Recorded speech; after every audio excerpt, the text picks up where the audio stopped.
esta campanha eleitoral, ao tempo que não entrava nisto, está-me a ensinar muito da vida do nosso povo e ensina-me muitas coisas. Ensina-me os moradores do bairro de São Gonçalo. Ensina-me aquela jovem operária que eu encontrei às portas da Grundy e que me disse, triste, cabisbaixa, falando comigo e com outro camarada que estava à porta da fábrica: despediram-me do emprego precário que eu tinha e agora não sei o que fazer da minha vida e vou emigrar. Quando ela me disse aquilo, do pouco tempo que a televisão me deu, 1 minuto e meio para falar, eu tinha que falar desta jovem operária, desta jovem portuguesa, porque me lembrou os meus tempos de jovem, quando eu também tive que ir por montes e vales. A história dessa jovem calou profundamente e obrigou-me a refletir sobre este país onde estamos.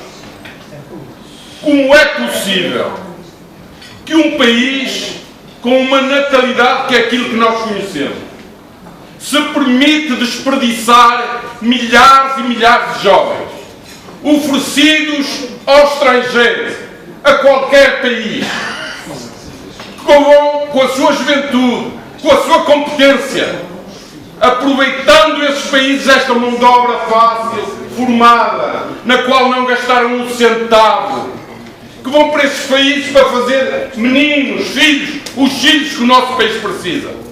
E esses jovens, hoje no nosso país, procuram um sentido à vida deles. E as nossas portas, as portas da pátria deles, fecham-se.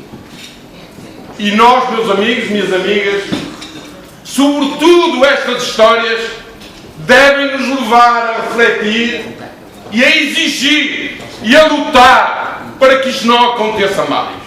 Por vezes nos dizem, na Constituição da República devia lá estar inscrito os 3% do déficit que não deviam ser ultrapassados. A estupidez humana. Na Constituição da República devia estar inscrito que o nosso país, a nossa pátria, não pode nem deve expulsar nenhum português. Nenhum português deve sair daqui e deve encontrar aqui o pão, a dignidade e o futuro dos seus filhos.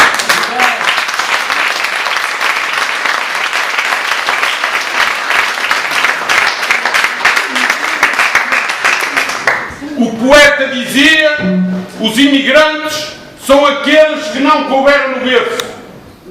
Nós queremos que Portugal seja um berço onde caibam todos os portugueses. E meus amigos,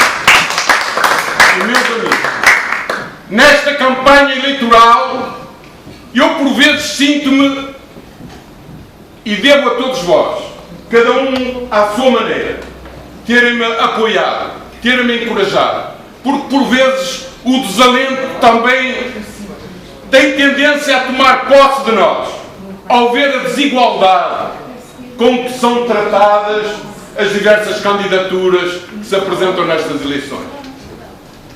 É inadmissível que numa democracia, na linha da partida, hajam 16 ou 15 concorrentes e que 5 ou 6 tomem de avanço 50 ou 100 metros, que os outros fiquem atrás e que depois corram para ver se apanham os outros. Os outros já vão muito à frente.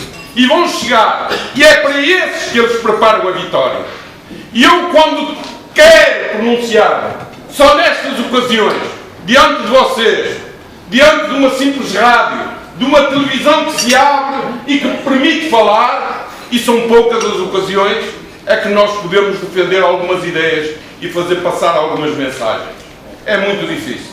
São toneladas cotidianas de mentiras, 1000 vezes repetidas, e que depois, infelizmente, muito do nosso povo aceita como sendo verdade. E isto, a televisão, todos os dias, condiciona o pensamento, a reação de cada um de nós. Nós devemos lutar, meus amigos e minhas amigas, contra uma espécie de silêncio e de resignação que parece tomar conta do nosso povo. Não podemos aceitar essa resignação e esse silêncio. Devemos ousar levantar a nossa voz pela justiça social, pela solidariedade humana. Devemos exigir que em Portugal os nossos operários não tenham salários pequenos e horários grandes. Não devemos permitir que os nossos reformados recebam reformas de miséria. Não devemos permitir que nos digam que aumentaram as reformas em 2 ou 3 euros e que depois esses reformados com 240 euros por mês se veem as reformas diminuídas porque tinham uma doença, porque tinham um glaucoma e aí os medicamentos já não são de graça, já têm que os pagar. E a reforma aí já está a ser imputada, já está a ser prejudicada. Não devemos permitir que a nossa educação e a educação dos nossos filhos, que os nossos professores estejam despedidos, 25 mil professores, que as nossas salas de aula, em vez de menos alunos, tenham mais alunos, prejudicando o ensino e a educação. Não devemos permitir que nas nossas escolas formem empreendedores, semeiem o individualismo, semeiem o egoísmo e ponham de lado a formação dos cidadãos do futuro, os homens e as mulheres da manhã, que são preparados, formatados para estarem do lado dessa gente. Devemos lutar contra isso. Não podemos permitir que o Serviço Nacional de Saúde, que queiram ou não queiram, eu que venho da França e muitas vezes esse Serviço Nacional de Saúde é apontado como exemplar, nós temos um Serviço Nacional de Saúde que não é dos piores, meus amigos. É mesmo dos melhores. O que não podemos é permitir que ele seja atacado, que ele seja enfraquecido, que ele seja privatizado, como está a ser privatizado Portugal inteiro. Temos aqui homens que trabalharam nos Correios e ainda trabalham. Uma empresa que dava lucros ao Estado, que permitia ao Estado português de ter algumas receitas. Privatizaram os CTTs, privatizaram a REN, privatizaram a energia. E quando a privatizam, meus amigos, é ao desbarato.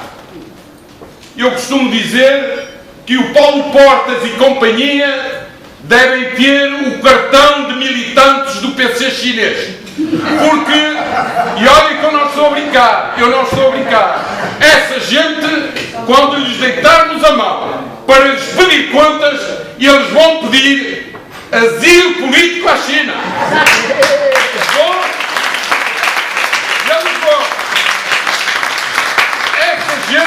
Essa gente, meus amigos, essa gente é gente que não merece o mínimo respeito. Quando vocês veem nas ruas de Portugal passearem-se impunemente os banqueiros e outra gente dessa igualdade, que se comportam como se comportam com o nosso país, que abusam, que roubam, que assaltam. E já não estou só a falar dos lesados do BES, estou a falar da dívida pública, que eles meteram na dívida considerada soberana e que eles querem que nós todos paguemos. Nós não podemos aceitar também isso. Não podemos. E não podemos, meus amigos e minhas amigas, não podemos também, e devemos refletir seriamente sobre isso. Muitos não compreendem, não aceitam, quando dizemos fora com o euro, venha um escudo novo, mas vão acabar por compreender. Se repararem bem, a França ainda a semana passada propôs para a Comunidade Europeia um governo do euro com 5 países. Só 5. A Alemanha, a França, a Holanda e mais o Luxemburgo e mais a Itália, penso eu. Portanto, esta questão da saída do euro, mais tarde ou mais cedo, quer a gente queira, quer não, vai-nos entrar pela porta dentro. E nós devemos seriamente preparar-nos para isso. E vou-lhes dizer, e será pior? Mas quando é que o nosso país vai recuperar a sua soberania, o direito de decidir do seu futuro? Quando é? Nós estamos aqui em Guimarães, meus amigos. A cidade, eu não queria apelar aos vossos sentimentos mais bairristas, mas o nosso Dom Afonso I, quando lutou pela independência de Portugal, teve que ir contra a própria mãe.